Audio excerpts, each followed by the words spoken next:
I'd like to introduce our speakers. We have Christian Cantrell from Concept.art, Chris Zacharias from imgix, and James White of Signalnoise. Guys, welcome. Thank you for joining us. I'm really excited to dig into this meaty topic of all three of you guys. Before we start in, maybe it's worth just giving yourselves an introduction of who you are and maybe your relationship maybe to AI and creativity or just to the space in general. I'd love to get a bit of your backstory. Christian, because I see you first, why don't you lead us off? Sure. My name is Christian Cantrell. I spent 20 years at Adobe as an engineer, also a product person. Spent 7 years in Adobe Design, running the prototyping team, which is how I came upon generative AI all the way back in 2017, before it was called generative AI. And then I realized that it was going to completely change the way that people were going to be able to express what's in their imaginations. I left Adobe in 2022, went to Stability AI, where I was VP of product, and then decided to leave Stability to start my own company because I have a second career in the entertainment industry. I'm also a writer, so I studied creative writing and literature in school, even though mostly I've done engineering. So I decided I wanted to bring all this stuff together and to build sort of a new generation of storytelling tools around the idea of creative assistance and generative AI overall. And I'm going to actually follow up each of you with just the same question, just to get your POV on, you've been in this industry doing what you're doing. Fantastic to hear your diverse background, Christian, especially as both a creator and then someone who's worked in product with these tools and with these very, very established companies, large companies. What's in your mind's eye the significance of AI in terms of reshaping the creative landscape? We've had a lot of tools. I mean, Adobe is certainly one of the the kind of key motivators for a lot of these new tools that have helped reshape how we use creative or express ourselves creatively. If we look at Photoshop and the rest over the past 30 years, how does AI stand out to you in terms of significance in its impact, and why? I think that it's going to prove to be as significant as any development we've seen, whether it's digital media in general, or the internet, or PCs, mobile. I mean, maybe all of these things, maybe more significant than any of these things. But I think what I really get excited about is that I think we have the opportunity for the first time for creative processes to become more intent-based as opposed to technique-based. Creative, they'll always be somewhat technique-based, I think, right? So I don't think that that's going to go away. But if you think of a tool like Photoshop, nobody goes to Photoshop, usually thinking that they want to push pixels. I mean, they're inspired by something. They want to build something. They want to make something. They want to communicate and visualize something, explore something, and they have an inspiration. They have an intent. But traditional creative tooling doesn't accommodate intent. It accommodates technique. And so whether you're editing video, whether you're editing digital images or whatever it is, you have to conform to the tool. The tool doesn't really make any attempt to conform to you. So I think that when you approach these new generation of creative tools, you'll have an idea in mind, you'll have a vision in mind, and you'll be able to operate more with the intent of that vision, sort of like object-based manipulation. And you'll be able, there'll be a shorter distance between what you want to do and how you interact with the tool than what you have today. Right now there's a tremendous gulf between those two things, and it's going to get more and more narrow. That's a fantastic lead off. Thank you, Christian. I'll move over to Chris. Chris, I'd love to go just kind of for the audience in attendance here, a little bit of your background and your longer relationship in the space, but also today in terms of AI and the creator creativity environment. Absolutely, sure. Thank you. I'm the CEO and founder of imgix. For the creatives out there, like my vision for the company is to build a computer graphics card for the entire internet. So like all the all those fun image processing and video processing operations that just need to happen at great scale is exciting and interesting to me. And that came from my experiences working at YouTube. I worked at YouTube back in 2007, where I built the video player, the HTML5 video player, the uploader, and all that fun stuff. And like media was just such a, monster at the time. It's gotten easier over time, but building the tools and technologies that empower creators was kind of my sweet spot back then. I have a background in new media and computer animation. Actually, I really wanted to be an animator growing up. I wanted to work at Pixar and ILM, and didn't quite make it to those places. But that's okay. I love where we are now. Do you want me to just jump right into the AI? Yeah, I mean, by all means, take it where you want to take it. Part of where we're going. Sure. Like one of the big things that we've seen, coming up is this AI stuff, and we've been racking GPUs since 2013, and with the whole, actually the Bitcoin, the huge Bitcoin ramp up actually caused the world to start racking huge amounts of GPUs, and having lots of GPUs out there is going to create an incredible vacuum for creativity to fill in, and generative AI and AI has been a huge part of that. Like I've always been wondering, like what's going to fill those gaps with Bitcoin and cryptocurrencies kind of receding a little bit. Turns out is AI, and what's really interesting and exciting to me about this AI revolution is what part of our brain is it replacing or potentially augmenting. And I would say augmenting more than replacing. Much allowed us to kind of offload our encyclopedic knowledge. I feel like generative AI is going to help us augment our imaginations in ways that like we can't even imagine yet. And that's going to be really exciting. It's going to empower more people to become creators. It's going to empower existing creators to go further with their creations. So for us, it's like, how do we think about making sure that the technology, the infrastructure is there to do that? So that's what's really exciting coming up in the AI space for us. That's interesting. It reminds me of, I'm trying to remember the name of the software, the operating system they were trying to create in Silicon Valley to make things move that much faster. But it has inklings of this, we're so used to using all this hardware, and forgive me if I'm completely getting everything wrong with what you guys are doing in imgix, but being able to sort of give access to or help augment our access to the processing power required for AI to be successful for creators, when we know that a lot of it's going to be resting on these graphics cards. It seems like you guys are trying to solve a very fundamental problem that's going to come up very quickly as we work on this. Am I getting that totally wrong? No, you're spot on. I mean, we think that the opportunity is to make all these AI opportunities easy and infinite. Like there's so much potential. We can shorten workflows significantly. You really become bound by your own imagination as we kind of move into the future. And that is super exciting to try to figure out how that's going to map out. That's amazing. Finally, James, with the most interesting background of any speaker I've ever had a chance to moderate. I'm trying not to watch the wrestling. Would love to get to know more about you, James. Give us your background. How are you related? Why are you here? Yeah, sure. Thank you very much for having me. Oh yeah, thank you very much for having me. And I'd like to know who's responsible for putting me on a panel with these two brilliant dudes. You got to deal with a bumbling illustrator. I go by Signalnoise online, and I've been an illustrator professionally since about 1998. I've been drawing since all the way back since I was 4 years old, and I grew up on 80s cartoons and movies and stuff. That's what populates the background here, all my toys and that kind of thing. Never stopped drawing. Got into graphic design in 1995. And graduated, and I got swept up in the web scene. It was a really good time to learn how to make a website in around 1997. So I got swept up in all of that. Worked at agencies for about 10 years until going freelance in 2010 with Signalnoise Studio.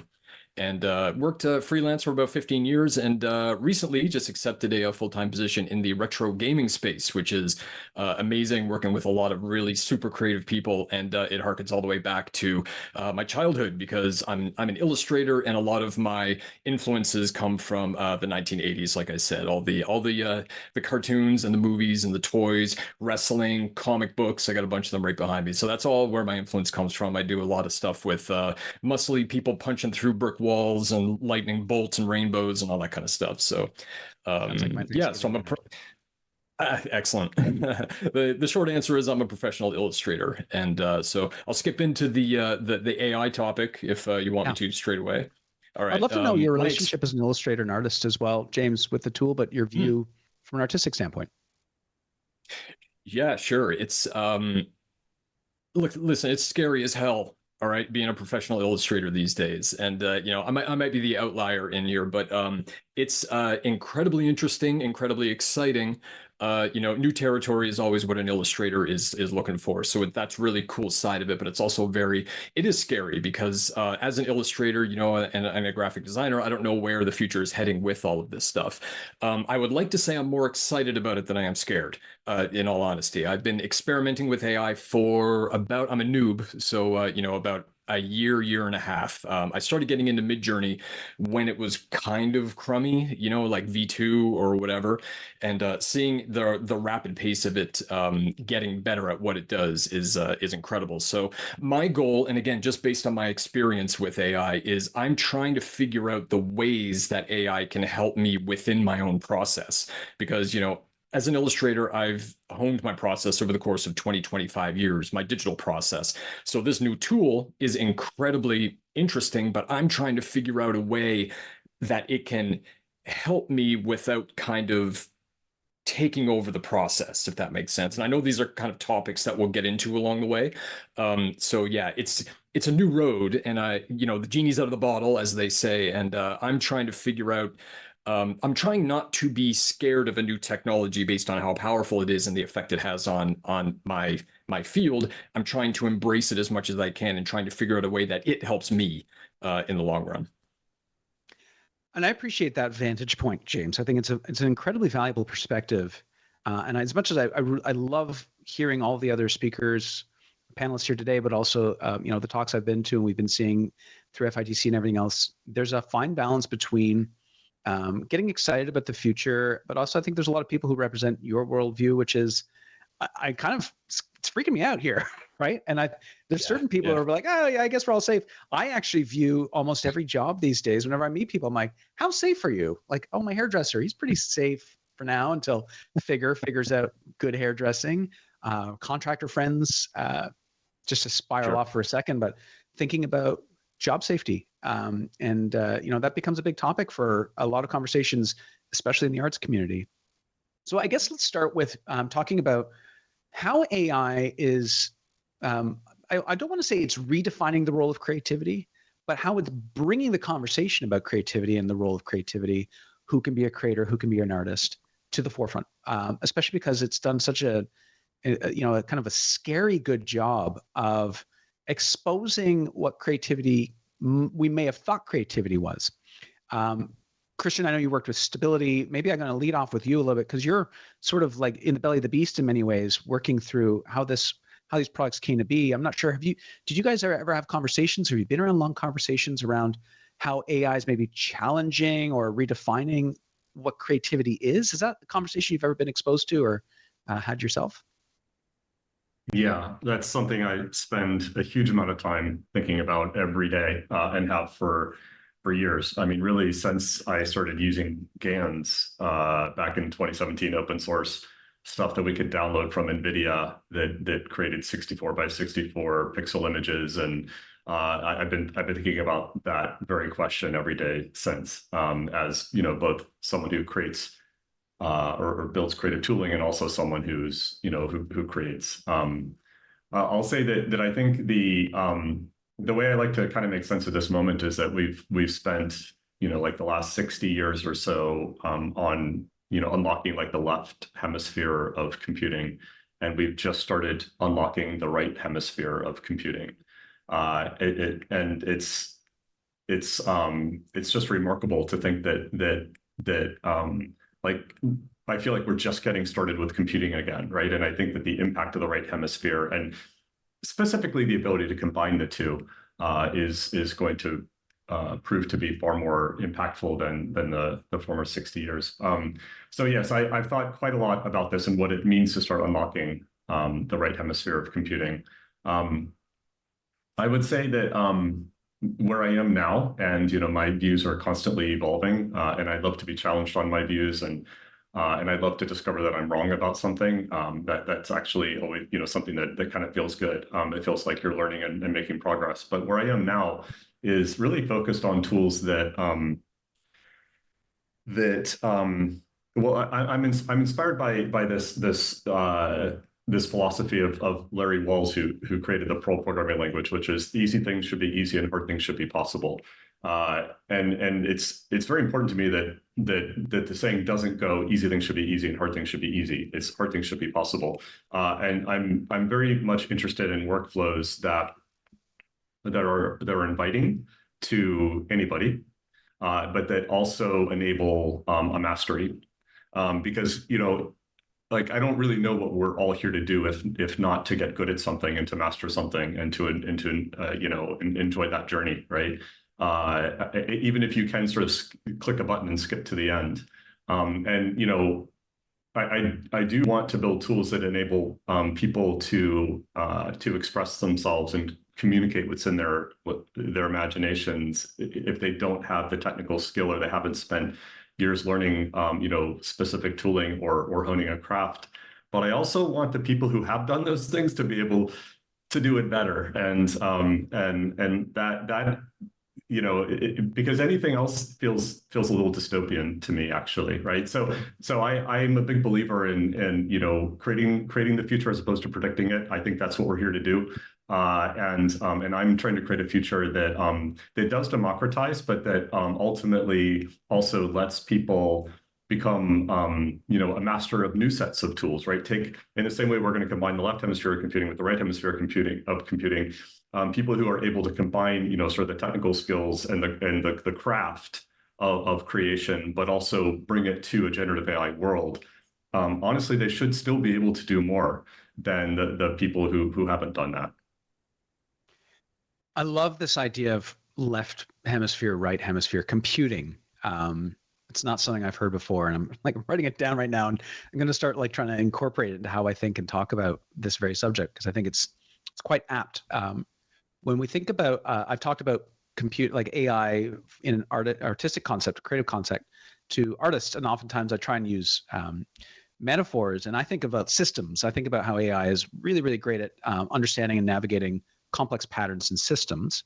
And the studies out of Goldman Sachs talking about the various jobs that are going to be at the highest, most impacted will be jobs that really are gatekeeping very elaborate systems. If it's law, if it's healthcare, diagnostic healthcare, real estate. But as you kind of boil it down, it makes you start wondering: is creativity a system? Is it a pattern, or something that creators can often be considered gatekeepers of, because you learn the skills to manipulate, manage, and create within that system? So James, that was a very kind of preambly long-winded way of getting to, as someone who's trained deep in this space, you spent 30 odd years now developing a style, developing a skill and technique. And then you see, you log into Twitter, or you open up any of your kind of various devices and see people going, I'm an AI artist. What's your view in terms of like the traditional notion of creativity and how it's being challenged by AI? And maybe speaking against what I've just described as, like, if you have a view against, is creativity a system, and crafts people within the space are gatekeepers to that system? Or do you think there's something more inherent and human that AI is not really replacing yet? Yeah, good question. Big question. I only come with 8-point questions. I respect that, man. Yeah, I don't know. I'll answer the first part of that about the systems, which I do like that analogy, but I'm not sure I'm on board, because I think every artist has their own system. So if everybody's system is completely different from each other, can it indeed be called a system if they're all sort of different? If that makes any sense. Mm-hmm. And I guess so the second part of your question is how is AI kind of challenging the notion of creativity? Is that right? Yeah, that's right. And maybe just build on it really quick. Like, do people understand the difference of what you do versus what a model's going to spit out? Normal folk know. Probably not. I think you have to have like you have to be involved in the creative industry to some degree to know like sort of what the difference is. Um, it's does it challenge the notion of creativity? Yes, because I've or the definition of it anyway, because I've seen a lot of people screaming on social media for the past year at each other about like this is creative and that's not creative, and you're an artist if you do this and not if you do this. And on both sides of that argument, I've tried to chime in a couple of times, but I just go like, yo, this house is burning down. I'm out. Um, it's there it's kind of weird. There are really really horrible takes on both sides of this argument just all over the place these days, and it's like I'll see an artist that has a relatively same trajectory as me saying to somebody else they're not an artist because XYZ, and I'm like, that's not entirely true though, because my story is different. But I think that's at the base of this entire argument or this entire discussion, is that as an artist everybody has a different trajectory. Everybody has different training and different experience and different skills, different equipment, different technology, different tools. And so we all have sort of a different story. So when we come at creativity, which is something that's like a 360 sphere, you can go in any direction and be an artist to be creative. It gets really mucky really fast because when AI came around, it kind of dropped a fly in the ointment a little bit with that conversation, and it challenged a lot of these notions that we think and we think about it. So is it challenging the idea of creativity? Yeah, sure. But I can only come at that from my own experience and my own sort of training. And I will say, like, yeah, there's no replacement for 20 years of creative experimentation and progression and growth. But somebody that's using solely AI and calling them an AI artist, they're not interested in that journey. Maybe they never were, but that's sort of the thing that makes my heart ache a little bit, is when kind of people are trying to replace that incredibly valuable time of growth as an artist with something that just does it for you in a way. Right now, I say all of this, and I want to repeat that I am using AI to do stuff within my process, and I'm not a naysayer and whatever. It's the idea of people's definitions of creativity that is let's just say it's a lively topic at the current moment. And it seems, I love to hear your perspective in that, on both sides of that debate, which is fairly binary. You either are or are not an artist. There's fringes that are probably very extreme, but in the middle, it's sort of like there's a give and take on both ways. Who gets to be creative, I think, is broadened, and we're starting to see more people being able to express themselves in a way that maybe they didn't have the technique or the skills to be able to do so, but they had creative ideas. And vice versa, people who are very creative sort of seeing that who they are as a creative isn't necessarily something they get to hold on to and predefine. Chris, I'm going to kind of shift gears a little bit here in terms of imgix. You're talking about, maybe you could describe some of the things you guys are doing in terms of how the software and the platforms that you're creating, or how you define them, the technology, are supporting, or how you see and envision these tools like AI models supporting creativity and creating opportunities. Is there something that you're seeing from your perspective where, this is all moot, whether you're creative or not, there's opportunities that we're not really paying attention to or that are opening up in front of us? Yeah, I mean, I think the most interesting and exciting areas to explore are just sort of, the scary thing right now is just how generalized generative AI is. Like, you use one model and that model has been trained on, I don't know whose images and all that kind of stuff. I think the future and the exciting thing is to be able to kind of put that creativity or the individual artist back into the AI by fine tuning to, selected isolated sets of, say, image data or video data. And so that you can really create a more opinionated or artistic direction using AI. I think that, to me, it's almost like micro AIs or something to that effect. Fine-tuned models that are really channeling you as the artist or as a creative. I mean, imagine this. There's a lot of wasted media. A photographer goes out and shoots 1,000 images, and 999 of them get thrown out. You know what I mean? And so if we could figure out a way to work with that media, put that media into an AI or train an AI off that media, then you now have there's some meaningful information in some of those images, even if they're not the best images, or they're not framed correctly, or there's something out of focus, or there's a weird person photobombing in the background.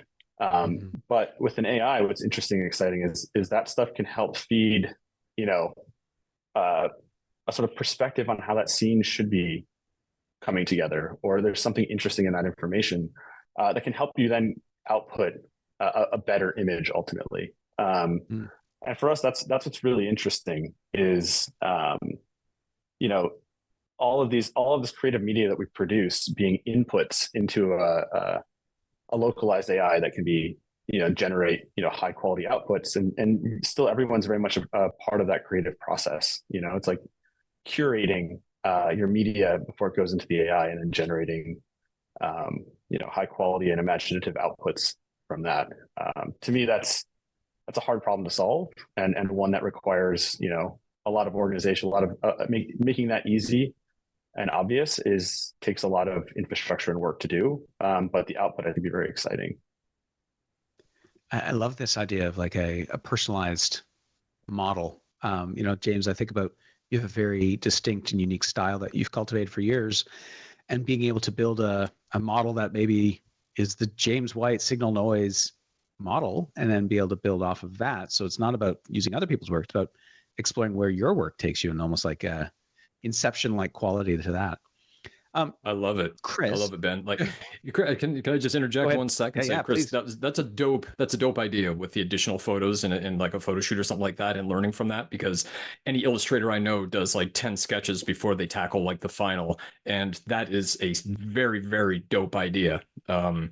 So yeah, if you could build that for me, that'd be awesome. We'll work on it, yeah, for sure. Yep. We did it, guys. We came up with a product.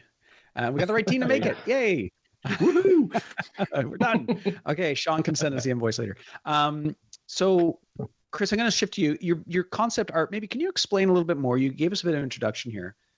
What your goal is with concept art? Like what is the platform or whatever it's going to manifest as, and how you view the tool like this? I'm assuming it's a tool. Forgive me if I'm getting that wrong, but the tool, the platform.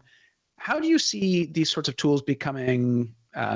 Or what is a successful, let's say, collaboration between an artificial intelligence tool and a human creator in your mind's eye? Now, what does it look like when we the balance finally finds its middle? Yeah, that's the question. So I'll start with a little bit about Concept.art. So Concept.art is really kind of a prototype. It's a way that I've been learning.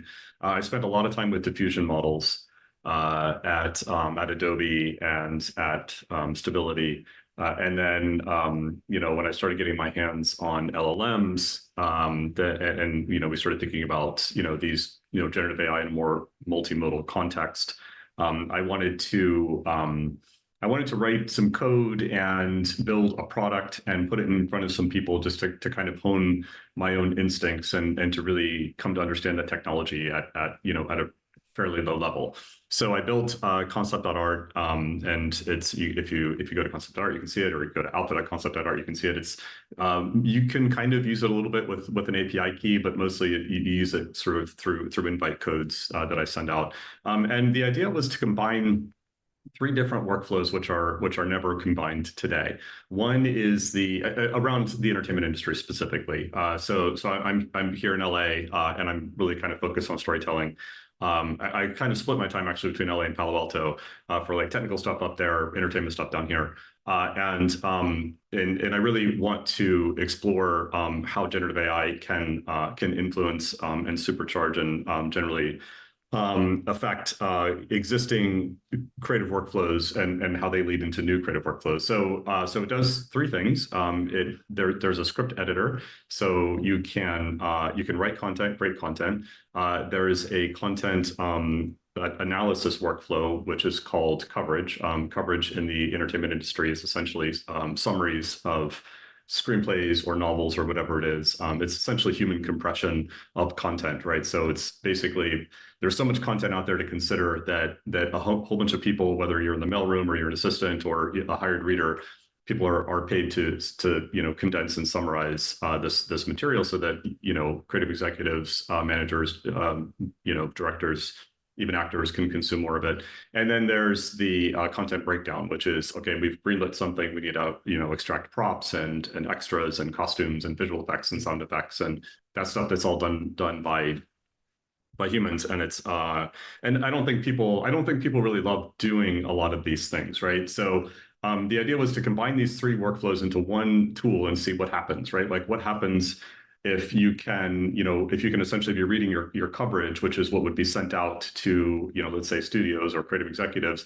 At the same time, you can edit it, right? Which is like never happens now, right? Like you write the script gets, gets sort of locked, and then, or it's not locked, it gets locked before shooting, but it sort of gets finalized, and then it gets sent out, and then there's coverage, and then everything is a series of one-way doors right through the entertainment industry. And I want to see what happened if you could actually, extract a bunch of props and think, well, and look at, and sort of look at your budget and say, well, this prop's really expensive, or this location's going to be too expensive. Why don't we, or we don't, there's too much of this in this one particular climate. What if we use this other climate? And then you would swim back to the writing tool and make the change right then and there, right? Like, what if you combine these kinds of insights, right? And they're never combined. Like, there's no iteration between these things.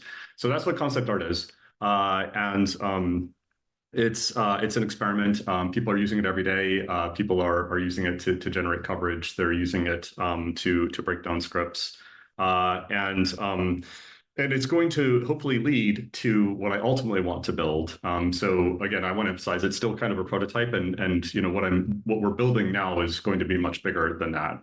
It's going to take what we've learned from Concept.art and what we're learning from customers, and just essentially using it ourselves. We have a content team, and I use it, and we're going to roll that into a new product. And that leads me to the second part of your question, which is, what's this ultimately going to look like? And the sort of touchstone that I give my team that I want everyone to always keep in mind is that, like, imagine that you had a writing partner, not just an assistant or not just a researcher or something, but a true partner. Or creative partner. It's not just going to be writing, it's going to be multimodal. And this person had infinite patience. They were always awake when you were working, whether it's early in the morning or late at night. They have infinite sort of knowledge of your work and infinite context. And they evolved over time and got to know you. And they were always looking over your shoulder. It's a really difficult problem to solve, both from a technical perspective, but also from a user experience perspective. In fact, I just got out of a bunch of design reviews this morning, and we're like, well, we're learning what not to do. Like, we're getting really good at knowing what not to do, and I think we're kind of starting to hone in on some of the things that we should do.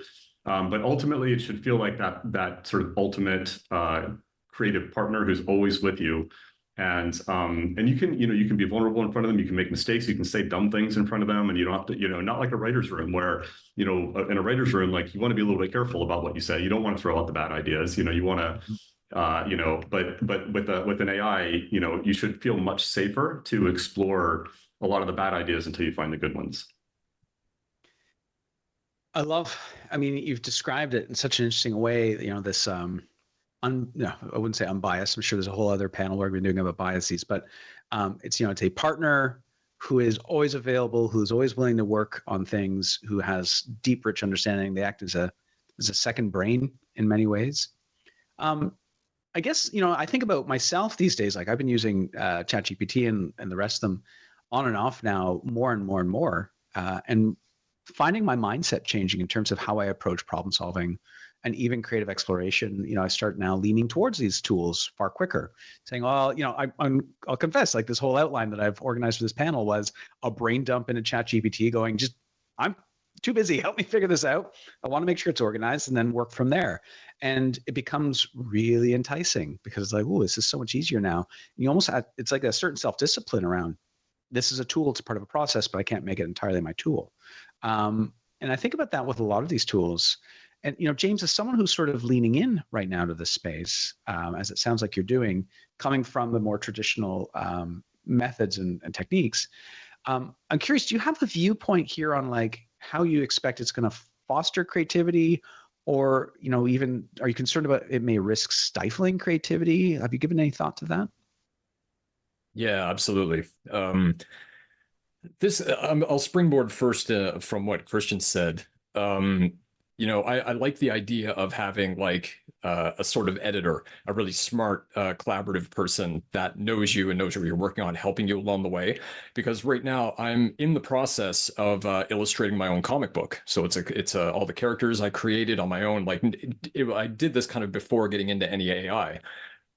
I'm an illustrator. I can draw a werewolf driving a motorcycle or whatever, but I'm not a writer. Like I've never ever said like I'm a writer. I can write a script for this comic book and I know how to make the characters sound different from one another. I don't know how to do that. So in that area, like AI and everything that you just talked about and the products that you guys are creating sounds like God, like that would be a perfect place for it to help me put words into the mouths of my characters and even help me structure the story so that it's understandable. It's understandable to me all the time, but somebody reading it might be a different experience. So that sounds like a great application of that personally anyway, based on my own experience.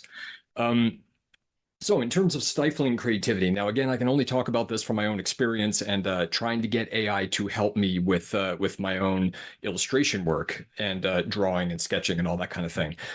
I have to personally take really good care of my process when I'm using AI because it can go too far where I get too caught up in prompting and looking at the things that it's generating and I lose track of the original concept that I came up with.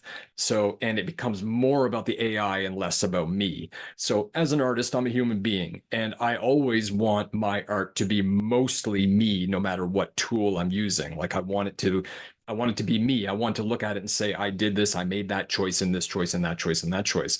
And it's a real subconscious thing. But when I'm using, say, Midjourney to come up with concepts to try to flesh out an idea or whatever, I have to be really careful about once I get that idea out of Midjourney, what then do I do with it? Because now I'm using it for like currently I'm trying to use it for reference material. Like if I need to illustrate a mountain, I can get some really dope looking mountains and then like use them as reference material the same way comic book artists throughout the years had a morgue file where they would save pictures of mountains from magazines and then redraw them from that. That's sort of how I'm using it, or one of the ways I'm using it anyway. So however, AI is getting so good and Midjourney is getting so good that those dope ass mountains that it spits out looks exactly like the way that I would draw them. So I don't want to be tracing the mountains that it comes out of. I need to be real conscious about the percentage that's me versus the percentage that's AI, because I'm not saying what's right or wrong or anything, but I'm a creator. I want to create. I want to create with these. I mean, that's what I've always done. That's what I always will do until I find myself in a grave. So does it stifle creativity? I wouldn't say that specifically, no. But every artist kind of has to take care, I believe, and how they use it and how much, at this point, I think I need to quote Brendan Dawes, another FITC alumni. I saw his talk way back in like 15 years ago or something like that. And he said something on stage that stuck with me. He said, an idea without execution is nothing. And it's absolute truth. So when we're talking about AI, when I'm looking at my own artwork, that sticks in my head. I can come up with the idea. But if the execution is being done mostly by something that's not me, what does that mean for the final piece? And what does that mean for like how much pride can I take in that piece if it's mostly being done by AI and not being done by me? So yeah. Sorry, does that was a bit of a babble. Yeah, that was great. I mean, you landed in an interesting place here, how kind of back full circle to earlier questions around the dynamic or the paradigm around creativity. Like, am I now, by creating these things, actually still creating? I mean, I think there's a lot of ways to slice that one up. So yes, you are, but also like, but what does that mean? Like, anyways, we find ourselves deep down a rabbit hole. But I'm trying to transition to another question I want to throw to Chris. I want to make sure we're kind of bouncing around here. There's an intermediary question. I'm just going to put it into the void, and maybe you guys can jump at it if you want to. But I'm curious about audience perceptions and attitudes and consumer attitudes, and even like, the spectrum of creators and their attitudes around AI. There's a group of people who are extremely excited, very pro AI. There's a lot of people who are very hesitant. People who are basically like, no, this is like, we're going down a really bad place here. And when maybe we try to remove subjectivity for a moment, and maybe this is my way to springboard over you, Chris. I'm curious about just like, it seems like imgix and what you guys are building there is really going to be supportive of democratizing and creating access, but more importantly, powering what is probably going to be at scale, the needs for a lot of people to access tools like this. I'm curious about, like, can you give us an idea in the current state? What are some of the problems that we're not really thinking about when it comes to like this democratized access to AI? Are there challenges? I have to imagine you guys are building these tools to respond to challenges that exist or may exist as this continues to grow. And what do we need to think about in that context when it comes to the, kind of the adoption of these tools into the various creative workflows or even beyond creative workflows? Yeah, I mean, I think one of the big things is just protecting the copyright holders and things like that. Because I mean, right now I'm sure there's a significant temptation to just, gather as many images or as many videos or whatever pieces of media you can and really get your AI, your foundational AI built and strong. I know a lot of the bigger companies are investing a lot to make sure that the content that they're putting into their AI is clean and the proper rights holders are maintained. It's going to get too messy otherwise, and it'd be hurtful to artists and creatives if we don't protect them in this process. I think that's a really critical piece to this, because it's also, again, we don't really, I think it's important that we don't generalize AI too much, AI that can actually, respond to questions. Like if you ask it, like, how do I cook I don't know, some sort of meal, that's fine. I don't know if that you need to have a specific, if it's just a recipe bullet by bullet, that's one thing.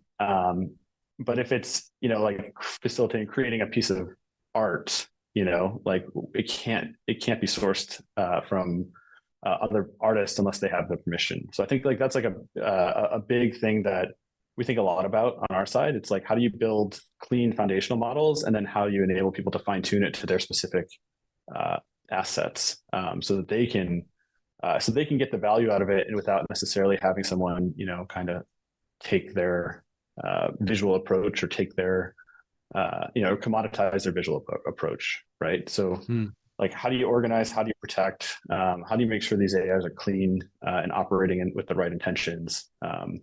We of course don't want to be in any position where we're like, helping people do evil things, right? Like we want to help people do creative and brilliant things that really move us, forward as a creative community. And that's going to take a lot of work.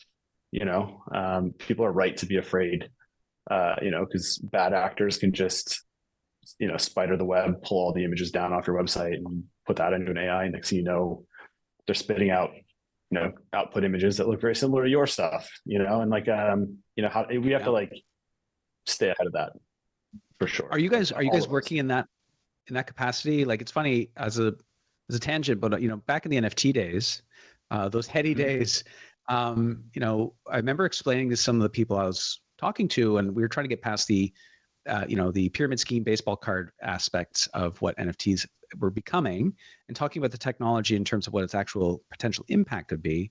I had kind of dreamt up a scenario where, everyone's like, I could right click and save that Bored Ape, and now it's mine. Ha ha ha. And it's like, well, can browsers, are there not going to be platforms that come out eventually where right clicking becomes less accessible to people, and we start protecting the images, and now creating some sort of kind of like glass, art gallery glass over top of the imagery that's going out in the web to protect people from right clicking on my NFT, but now maybe transferring that over to, protecting, I think in one of the other talks we've been talking about like poisoning your art. Is there other ways to create technical barriers that, prevent that kind of bad actor behavior? That's a really good question. I don't know of any ways to do it right now. I mean, people are trying to do it with like fingerprinting of the images and things like that. So like, this image came from a reputable source, and you have to like look at their terms of use and privacy policies and all that kind of stuff to understand, like what their term, like what's inbounds versus out of bounds. But that's very easily defeated right now, and that is one of the big things that people are trying to wrestle with. I think a big part of it is quickly moving into rapid iteration of AI. Like if we can get into a position where, we have some pretty strong foundational models that you can kind of lop the end off of, and then like plug in a blank brain on top of it, and then like, fuel it with your personalized assets that you control, then it becomes more applicable and less worrisome about, then it becomes a you thing, not the source thing. If you're a bad actor, then you might be doing bad acting things, but most artists aren't going to want to do that. I think they're going to want to use their own materials to produce, to augment their creative workflows. Mm-hmm. So it's a hard problem. Like, I don't know that we've solved, like, that any company has solved that yet. I know, AI experts at Google, for instance, are spending a lot of time in this OpenAI as well. They're trying to make sure that, what's feeding their AIs, especially at the foundational level, is as pure as possible. Right. So can I interject something here? Please do. Yeah. We were encouraged to do so in the green room, so Yeah. I think I'm on. Yes. What I really like about NFTs is, like, the one thing that people tend to mock, which is, I like that you can right click and steal someone's NFT. Because in my mind, NFTs are a solution that work with the technology instead of against it. So DRM is a way to work against the technology, right? Which I frankly don't care for. I like NFTs because it allows everybody to have a copy of it, but you still have one owner. And it works with the way digital content works. It works with infinitely copyable bytes. Right? You can still own something, and everyone else can also enjoy it. So I think that we need to think a little bit differently. I think we need to kind of wrap our head around what it means to share our work online, what it means to train on that work. We have copyright laws already in place, so if you essentially use generative AI to plagiarize, to essentially recreate somebody else's work, that's already illegal. You already can't do that. Doesn't matter if generative AI did it, or if you just looked at a book and typed it up yourself, or copied and pasted it. So in some sense, we don't need new laws. That's not really what I'm getting at. But I think we need to adopt kind of a new mentality that works with the technology, that works, enables what will probably be the biggest economic driver that any of us have ever seen in our lives to flourish, while at the same time still, protecting integrity. And I don't think it's going to be just, DRM or laws or, adversarial, techniques to, I think we have to start thinking about creativity, creation, and distribution, and the way we share a little bit differently. I love that. It seems like, a lot of the reluctance or hesitance, especially from the creator community, who are looking at this going, like, this just seems like a lot of downside, requires a bit of a shift in terms of mindsets around, well, where are the opportunities, and where's the upside? Where are the changes going to be, where we can actually do something new and novel that takes advantage of and leans into the opportunities. James, I'm curious, have you given any thought to, as someone who's been a practicing illustrator in the space for 25 years, 20 odd years, I'm constantly changing how long you've been doing this, but long enough to have experienced a lot of changes in the world of what you do. Have you looked forward at and see any kind of interesting opportunities? You talked about creating a comic. You were an early days webcomic artist. Going back into that kind of form or leaning into it, are you doing so with an intent towards maybe a new opportunity, like an economic opportunity or distribution opportunity that's different by utilizing some of these tools or platforms? Well, in my 80-year career, Ben, I don't know. I sort of, I don't know so much that I'm leaning too heavy into these tools. I'm dabbling, and okay, I'll say this. The area that I think it's benefiting me the most is rapid prototyping of ideas, sort of behind the scenes. You know what I mean? And that's an area that, especially with my new job, I'm the art director, and I'm in charge of coming up with ideas and concepting and that kind of thing. And before AI, I would have to, draw everything, get it into Photoshop and color it up. And of course, if it's like a video shoot, it's not going to look the same, blah, blah, blah. But with AI, I can do it, and it looks representatively very close to what a final like shoot would look like. Obviously, it's not moving, but so that's sort of an area that I've sort of leaned into. But I don't know. I don't really know where it fits into my process just yet. I'm still sort of kind of experimenting, and like final, like whenever I release something that's final, it's me. it's not an AI thing. But along the way, there could have been some concepting and reference and stuff, like I said. So sorry, no, I don't have a lot to chime in on that front. Well, that's fine. Sorry. I mean, I'm curious. Maybe I can kind of spin it over to Christian and Chris a little bit, just to get your view on, like, Christian, you're investing into concept art. You seem to have an idea of how these tools can kind of augment a number of different parts of the kind of more legacy processes and approaches to screenwriting and that kind of medium.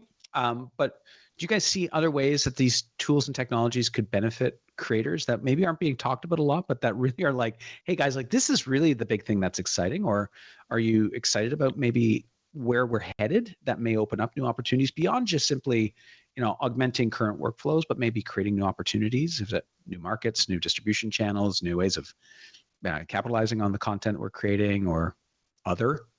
I'm just kind of casting our lens to the future, going, what do you see? Like, you see things maybe that we're not paying attention to that we should be, that could be very exciting. Yeah.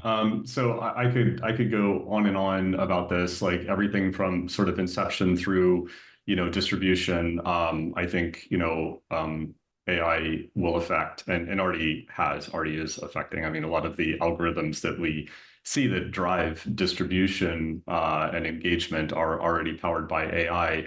And make no mistake, those algorithms also drive the content, right? We've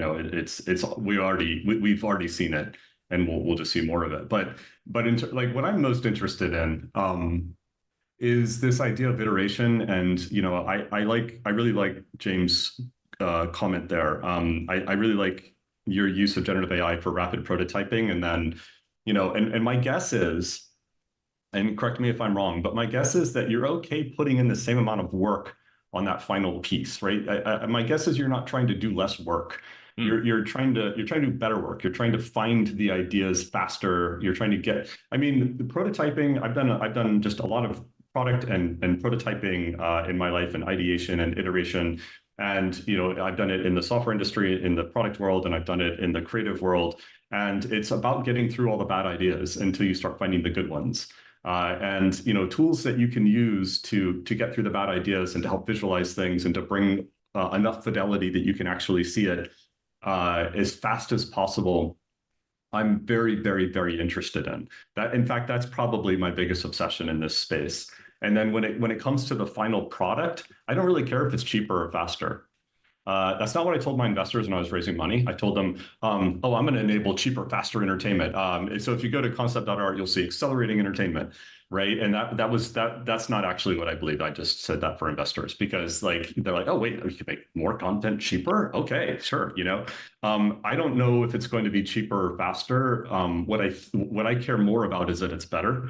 And that because you've had a chance to share it, to communicate it, to verify it, to bring it to life, to see it, to essentially bring it to to your other senses, to hear it, and that will affect the way you write it, and that will affect the way you sketch it, and all of these things, right? So that I think if generative AI just leads to a world where we have higher quality content, and that we enjoy our work more, right? I mean, this can't be overstated, right?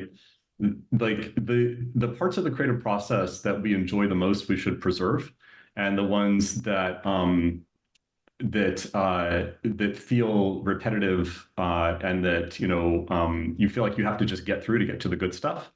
That's where I'd like to see us applying generative AI initially. And maybe forever, right? I mean, we have to preserve the things we love. Like otherwise, what else are we doing here? Like we get to control, the way in which this technology gets deployed and leveraged, right? To some degree. I mean, the economy does as well. But I think like in the creative industry, I hope that the people bringing generative AI to creative workflows are doing so with an idea toward preserving the things we love about it. But also like automating and kind of getting through a lot of things we don't like about it. Yeah, dude, that's fantastic. Yeah, that's great because you're right. Deadlines don't move, but if I can get through the sketch phase in 2 days as opposed to a week and a half, that gives me a lot more time to get into the meat of creating the final product. So yeah, like that's awesome. Just shifts timelines, gives you more time to focus on the things you love. Like you said, that's great. that's something there's like, just to add to that, like I do think that there's like value in the work we iterate on and throw away. Like I mentioned before, like I think there's something there that could actually make like I love the concept of preserving the parts that we love, and creating things that you have to you throw away as part of the process. If that can somehow help make the next step in the process that much faster or better, so that you can enjoy it even more. To me, that's like a huge opportunity. Don't know how it comes into focus yet, but I think there's a lot to be learned from the things that we throw away. I love the idea of the cutting room floor. Sometimes is where those there's shots that that didn't make it originally for one reason or another that maybe could have been something useful in a different context, and you're going to be finding tools that are capturing those and using them in a way. It's like the food that wasn't bad but no one bought, right? It's like it still has a life, we just never gave it a chance. Or James, I'm sure you probably, all three of you may appreciate the idea of like perfect is the enemy of done.